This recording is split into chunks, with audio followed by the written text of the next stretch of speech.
Throughout history, the technology of war has continually changed, but the art of war, how a commander commands, has remained more or less the same. Nations have gone out of existence because of their failure to understand what war is all about, including its diplomatic, economic, and social elements. A great commander, one way or another, always seems to understand how all these forces are interrelated.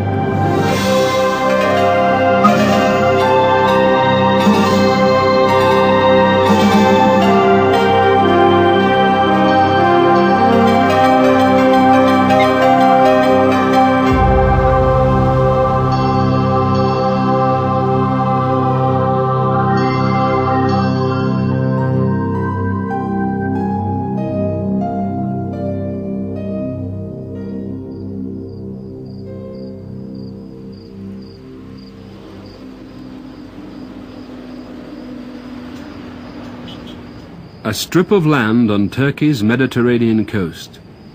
Thousands of people drive past every day without giving it a second glance.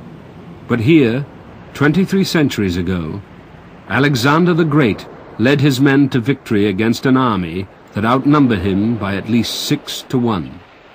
This, the Battle of Issus, changed the future of the Western world.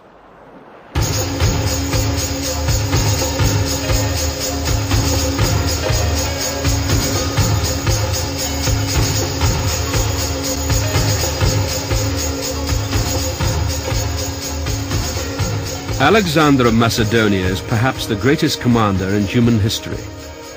In little more than a decade, he created a vast empire, stretching from Greece through present-day Turkey, Egypt, the Middle East, Afghanistan, Pakistan, and into India.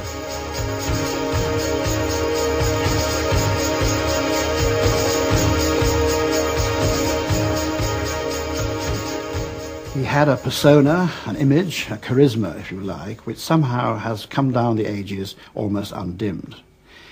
Now, in part, of course, he worked upon this himself. He's undoubtedly a great publicist of his achievements and so forth.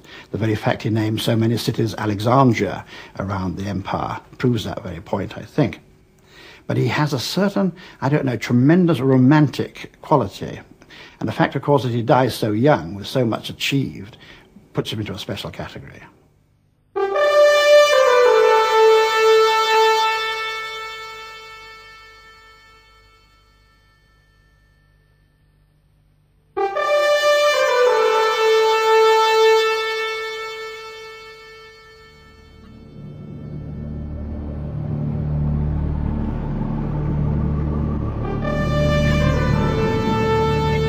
Alexander was born in 356 BC in the Kingdom of Macedonia in northern Greece.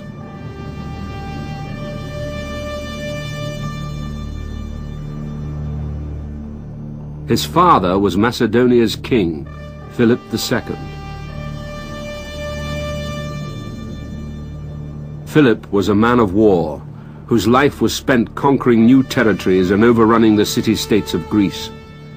It was during these turbulent years that Alexander's character was formed.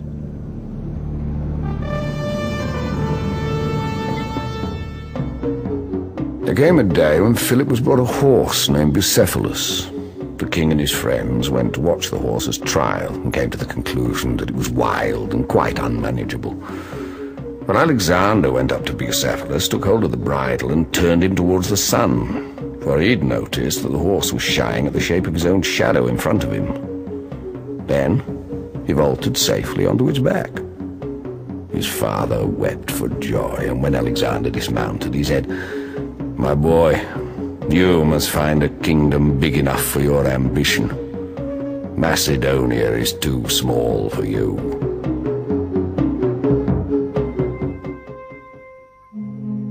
The philosopher Aristotle was then paid by Philip to teach the 13-year-old Alexander art, literature, and music. After 3 years, aged 16, he returned to the royal palace.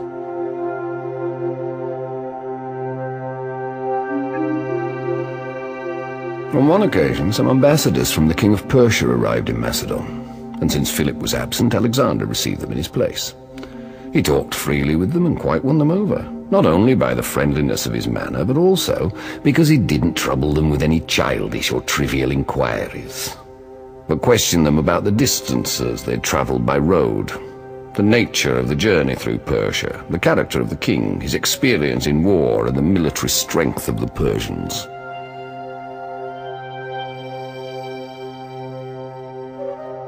Philip now taught his son how to fight. Alexander learnt quickly, and together they led the army in the conquest of Greece. A king such as Philip had many enemies. When Alexander was only 20, his father was assassinated.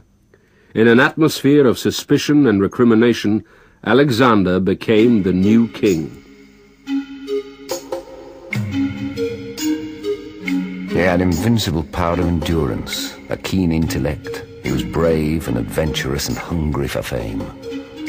In arming and equipping troops, he was masterly. Noble indeed was his power of inspiring his men, of filling them with confidence. Doubtless, in the passion of the moment, Alexander sometimes erred. It is true that he took some steps towards pomp and arrogance. But after all, he was young.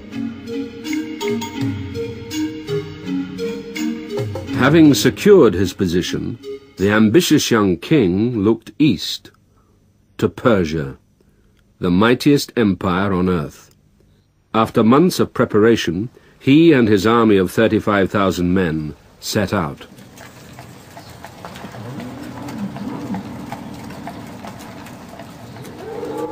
You've got the professional soldiers, you've got the royal court, you've also got the wagons raising enormous clouds of dust. You've got the herds of animals being driven along for food. You've got the female hangers-on who attach themselves to this increasingly successful army. You've got the merchants, the traders, trying to cash in on this great economic opportunity. You've got a diverse assembly of intellectuals, experts, who are also cashing in on the gravy train. You've got the people who are measuring the roads along which they're marching.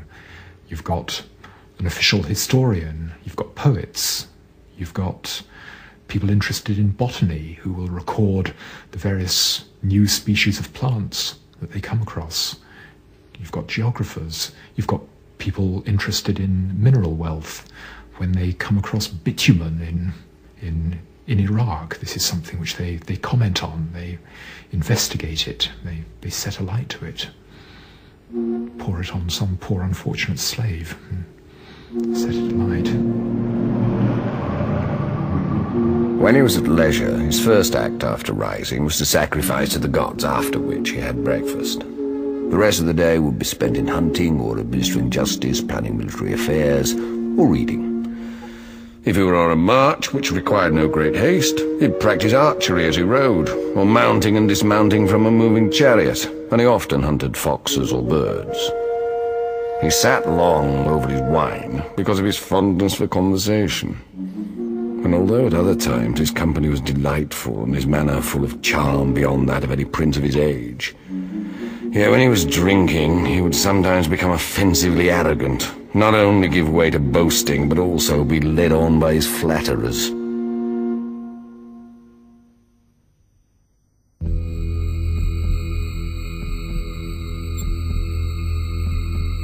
In Babylon, the Persian king Darius III had been informed of this impudent young man invading his empire, but expected the nobility in the western provinces to stop him.